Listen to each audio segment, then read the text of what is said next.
So any patient of stroke comes first look at three things, that is S, B and I. S, B, I back. S is going to be your sugar, B is going to be blood pressure, and I is you will do imaging. Sugar you want it to be between 140 to 180 milligram per deciliter, and BP you will treat only in the following situations, that is if it is crossing more than 220 to 120.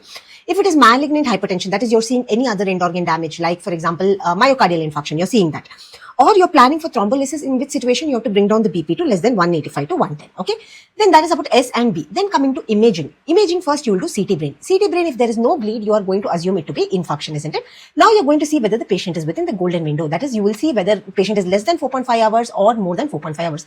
Harrison says 6 hours, but still I would say go for less than 4.5 hours. Even 2024 guidelines is what is telling that. So you will see if the patient is less than 4.5 hours.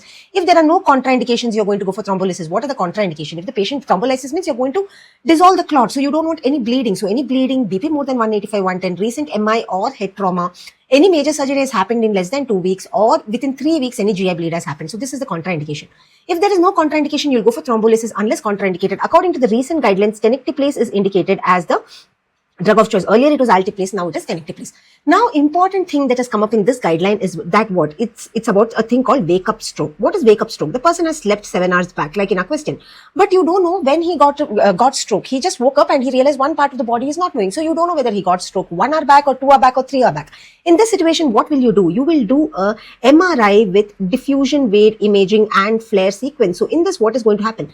Diffusion wave imaging is going to show the cytotoxic edema, and this comes early in case of stroke. And flare is a surrounding edema. It comes only later in stroke. So if diffusion wave imaging is coming positive, but whereas flare is coming negative, you're not finding any surrounding edema, that means the person is still in the golden hour. Even if the person has slept 7 hours back and woke up now and you don't know the window, you can still take up this patient. You can assume the patient is less than 4.5 hours. Any permanent damage is not happened. Ischemic penumbra is not come, and you can take up the patient for thrombolysis. So this is one very important thing you have to learn. Okay.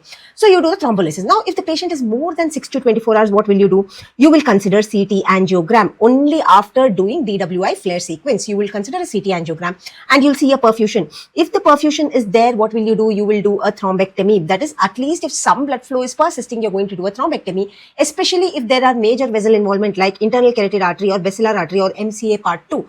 Or the patient has come less than 6 hours and there is some contraindication to IV thrombolysis. In that situation also, you're going to do thrombectomy. Okay.